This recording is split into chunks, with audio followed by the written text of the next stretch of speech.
So, if I was to ask you whether you were in sales or not, what would be your response? I'm assuming most of you would say that you have nothing to do with sales in your daily activities, and that you maybe even have a somewhat negative view of what sales is. Well, according to the most recent book I've read, which is Dan Pink's To Sell is Human, most of us tend to agree with this line of thinking that A, our job has nothing to do with sales, and B, we have somewhat of a negative connotation associated with salespeople.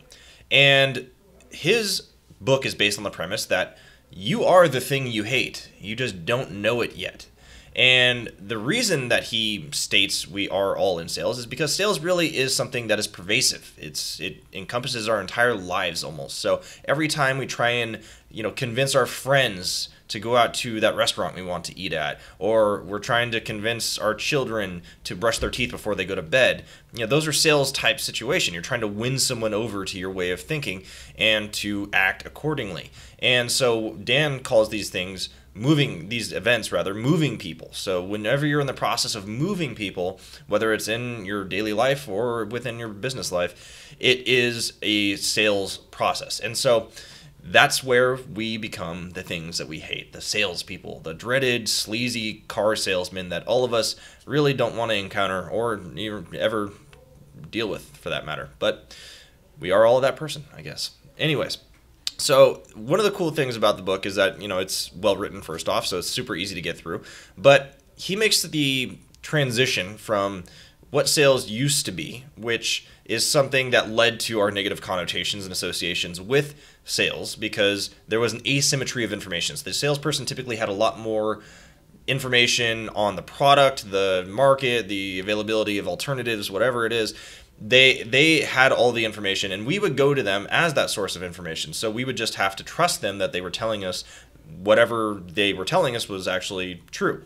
And today, obviously, with the abundance of information available, we have Google, we have YouTube, we have customer review sites, so we have a bunch of information available to us. So the asymmetry of information that used to exist and that led to that negative association for salespeople is now gone. And so that's one factor that really led to us, really kind of reconfiguring what we view salespeople as, or how sales is viewed, because in that environment, it paid to be a certain way, it paid to be a sleazebag. And in this new environment where there's no asymmetry of information, it doesn't pay to be a sleazebag because everybody technically has access to the same information. So your value as a salesperson is actually going to be in being a human being, in providing value for your customers, in empathizing with them and relating to them and actually trying to help them. And those are the salespeople that are going to win in this new economy, according to Dan, which I tend to agree with overall. And in the process of this transition, the old way, there used to be something called the ABCs of sales, which is actually taken from a movie called Glenn Ross, if I remember correctly. I actually haven't seen it myself. I'm aware of this scene, but it takes place in a car dealership of all places, like the quintessential scene for traditional salespeople. And I think it was, I forget the actor's name. It's something. But he puts on the chalkboard while teaching the other salespeople in the room the ABCs of selling. So always be closing. So it's a very cutthroat type of situation or view on how to sell, and it's sort of a sell at all costs type of mentality, which obviously throw any sort of empathy or solutions or optimal solutions at least provided right out the window, and instead focus on closing deals, right? So that's the old way. So Dan takes these ABCs and actually converts them into the new ABCs of how to thrive in the new economy and the new perspective, in really the new market dynamics of information equality or symmetry, rather. So how to act in the new environment is the new ABC. So we were talking specifically about attunement, buoyancy, and clarity. So attunement is the ability to put yourself in your customer's perspective or potential customer's perspective, see from their point of view, understand what they're feeling, and really try and gear a solution towards what it is they need. So that's a key component, rather. And Dan gives a bunch of strategies on how to do that. If you want to look further into that, please read the book. Then there's buoyancy. Buoyancy is how you deal with rejection. So the best people in sales rather actually have a really good thought process that they use every time they're rejected, because as a salesperson, you're going to get rejected every day. And a lot of these people tend to look at sales situations where they don't end up succeeding as specific to that actual event. So they're trying to sell a shopkeeper on a broom set, and they didn't succeed in selling that broom set, and so they walk away from that and they actually tell themselves, oh well, he was obviously in a bad spot. He was busy and dealing with a customer, so he didn't want to deal with it. Maybe next time.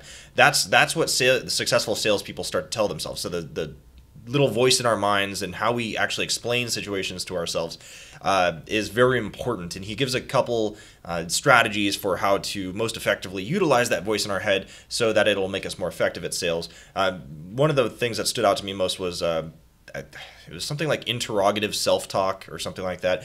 Basically, whenever we tell ourselves, let's say we're going for a presentation, we might be a little nervous, and we're, in order to compensate for that nervousness, what we do is we say, oh, I'm going to go out there, I'm going to kill it, I'm going to just, take names and kick butt, or whatever people say that are normal, at least.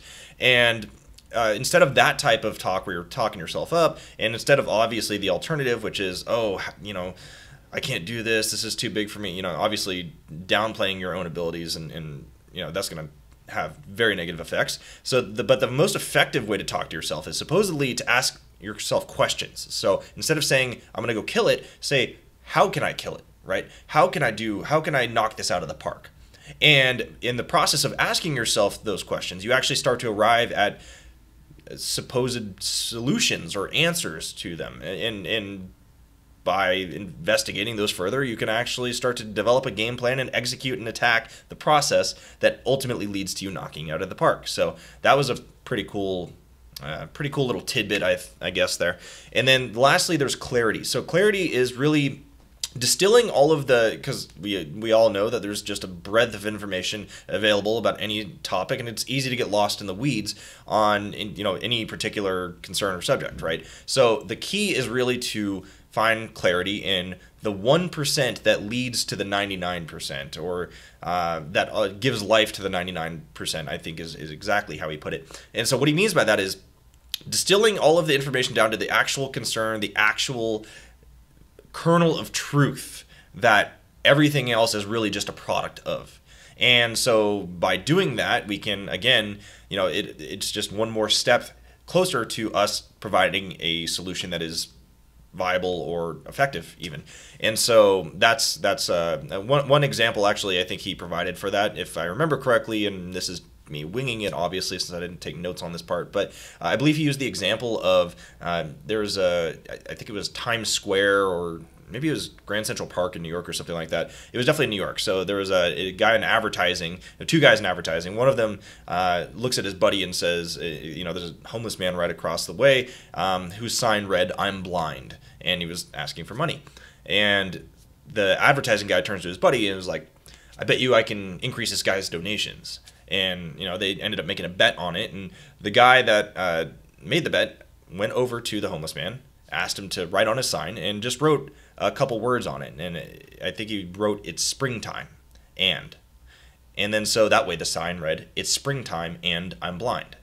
And so the process of being able to put the situation in a frame of context that actually other people can contrast, right? Contrast with their own abilities or own things that they're maybe taking for granted, and give his problem some clarity, at least in their minds.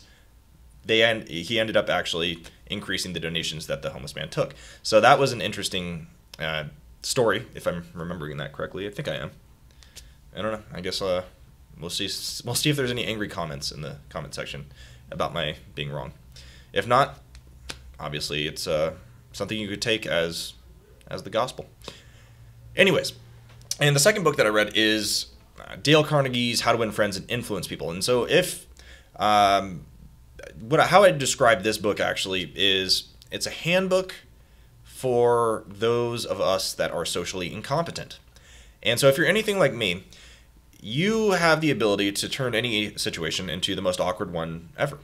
And this book will help you more elegantly navigate those social situations where you might find yourself floundering and rambling, like in this video. And some of those things are very basic things. It's essentially trying, be a human being. Obviously take an interest in the person that you're talking to. Remember their name. Use their name. See from their perspective. Try and actually get a sense of who they are and just relate to them on a basic human level.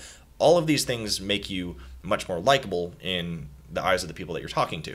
And obviously, if people like you, they are more willing to trust you and do business with you. But again, I think you have to also keep in mind what Dan Pink teaches us, where you actually have to provide a solution. You can't just be using these things to manipulate people, because ultimately it'll come back around to bite you. And so there's a plenty of principles in How to Win Friends and Influence People. I'll probably end up reading that one many times in my lifetime, just because I think it's so jam-packed full of just awesome information, and it's a great read, really reinforced with a lot of stories. So you could probably knock out both books in a couple days, but I definitely recommend checking a lot of those books out. Especially, if you're an entrepreneur, you're trying to build a business, you are a salesperson, you're selling your products, your services, your solution, whatever it is. And so you're constantly talking to people about, whether it's customers, investors, partners, whatever it is, about using your product, in some capacity. So sales is a tool that will help us no matter where we are in life, and not even just in our careers, but also in daily lives. And again, getting your children to brush their teeth before bed, for instance. All right, so that's all I have this week. I guess with that, have a great rest of the week, and I will see you next time.